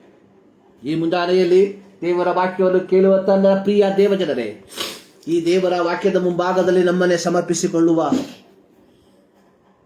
ಹೋಲಿ Spirit, the promise of the Holy Spirit, ಪವಿತ್ರಾತ್ಮನ ವಾಗ್ದಾನ. ಈ ವಾಗ್ದಾನ ನಮಗೆ ಕೊಡಲ್ಪಟ್ಟಿದೆ. ಪಂಚಾಶತಮ ದಿನದಲ್ಲಿ ಆ ವಾಗ್ದಾನ ಪ್ರತಿಯೊಬ್ಬರಿಗೂ ಲಭಿಸಲ್ಪಟ್ಟಿರುವಂಥದ್ದಾಗಿದೆ. ಆ ವಾಗ್ದಾನಕ್ಕೆ ಅನುಗುಣವಾಗಿ ಆ ಪವಿತ್ರಾತ್ಮನು ನಡೆಸುವಂತಹ ಮಾರ್ಗದಲ್ಲಿ ನಾವು ನಡೆಯುತ್ತಿದ್ದೇವಾ ಅಥವಾ ಇಲ್ಲವ ಎಂಬುವಂಥದ್ದನ್ನು ನಮ್ಮನ್ನು ನಾವೇ ಪರೀಕ್ಷಿಸಿಕೊಳ್ಳುವಂಥವರಾಗಿರಬೇಕು. ಈ ಮುಂಜಾನೆಯಲ್ಲಿ ಸರ್ವಶಕ್ತನಾದ ದೇವರು ಈ ಮಾತುಗಳ ಮೂಲಕವಾಗಿ ನಿಮ್ಮನ್ನು ಆಶೀರ್ವದಿಸಲಿ. ಪ್ರಾರ್ಥನೆ ಮಾಡುವ. ಭೂಮಿ ಆಕಾಶವನ್ನು ಉಂಟು ಮಾಡಿರುವ ನಮ್ಮ ಪ್ರೀತಿಯ ತಂದೆಯಾದ ದೇವರೇ, ಮತ್ತು ದಾವರ್ತಿ ನಿಮ್ಮ ಸನ್ನಿಧಾನಕ್ಕೆ ಸೇರಿ ಬರ್ತಾ ಇದ್ದೇವೆ. ಈ ಮುಂಜಾನೆಯಲ್ಲಿ ನಿಮ್ಮ ವಾಕ್ಯದ ಗುಣಾರ್ಥಗಳನ್ನು ತಿಳಿಯಪಡಿಸಿದ್ದಕ್ಕಾಗಿ ನಿಮಗೆ ಸ್ತೋತ್ರ. ದೇವರೇ, ಪ್ರಸಂಗಿಸುವಂಥವರು ಕೇಳುವಂಥವರು ಆಗಿ ಮಾತ್ರ ಮಾರ್ಪಡದೆ ನಮ್ಮ ಜೀವಿತದಲ್ಲಿ ಸಂಪೂರ್ಣವಾಗಿ ನಿನ್ನ ಆಳ್ವಿಕೆಗೆ ಒಪ್ಪಿಸಿಕೊಟ್ಟು ಆ ಪವಿತ್ರಾತ್ಮನ ನಡೆಸುವಿಕೆಗೆ ಅನುಗುಣವಾಗಿ ನಮ್ಮ ಜೀವಿತವನ್ನು ನಿರ್ವಹಿಸುವುದಕ್ಕೆ ನಮಗೆ ಕೃಪೆ ಮಾಡೆಂಬುದಾಗಿ ನಾವು ಪ್ರಾರ್ಥಿಸ್ತಾ ಇದ್ದೇವೆ. ಈ ಮುಂಜಾನೆಯಲ್ಲಿ ನಿಮ್ಮ ವಾಕ್ಯವನ್ನು ಕೇಳಲಿರುವಂತಹ ಪ್ರತಿಯೊಬ್ಬರಿಗಾಗಿ ಪ್ರಾರ್ಥಿಸ್ತಾ ಇದ್ದೇನೆ. ಪ್ರತಿಯೊಬ್ಬರನ್ನು ಆಶೀರ್ವಾದ ಮಾಡು. ಈ ಒಂದು ವಾಕ್ಯ ಅವರ ಜೀವಿತಕ್ಕೆ ಒಂದು ಪರಿಪೂರ್ಣವಾದ ಬದಲಾವಣೆಗೆ ಕಾರಣವಾಗಿ ಮಾರ್ಪಡಲಿ. ಪ್ರಾರ್ಥನೆಗಳಿದ್ದಕ್ಕಾಗಿ ಸ್ತೋತ್ರ. ಯೇಸು ಕ್ರಿಸ್ತನ ನಾಮದಲ್ಲಿ ಬೇಡುತ್ತೇವೆ ನಮ್ಮ ಪ್ರೀತಿಯ ತಂದೆ. ನಮ್ಮ ಕರ್ತನಾದ ಯೇಸು ಕ್ರಿಸ್ತನ ಕೃಪೆ, ತಂದೆಯಾದ ದೇವರ ಪ್ರೀತಿ, ಪವಿತ್ರಾತ್ಮನ ನ್ಯೂನತೆ ನಮ್ಮೆಲ್ಲರ ಸಂಗಡ ಇಂದಿನಿಂದ ಸದಾ ಕಾಲವು ನೆಲೆಯಾಗಿರಲಿ. ಆಮೆನ್. ಸರ್ವಶಕ್ತನಾದ ದೇವರು ನಿಮ್ಮೆಲ್ಲರನ್ನ ಧಾರಾಳವಾಗಿ ಆಶೀರ್ವದಿಸಲಿ. ಈ ಒಂದು ವಾರ ದೇವರ ಪವಿತ್ರಾತ್ಮನ ಆ ಒಂದು ಸಾನ್ನಿಧ್ಯ, ಆ ಒಂದು ಸಾಮೀಪ್ಯ, ಆ ಒಂದು ಮಾರ್ಗ ನಮ್ಮ ಜೀವಿತದಲ್ಲಿ ಮಾರ್ಗದರ್ಶನವಾಗಿರಲಿ ಎಂಬುದಾಗಿ ನಾನು ಪ್ರಾರ್ಥಿಸುತ್ತೇನೆ. ದೇವರು ನಿಮ್ಮೆಲ್ಲರನ್ನ ಮತ್ತೊಂದಾವರ್ತಿ ಆಶೀರ್ವದಿಸಲಿ.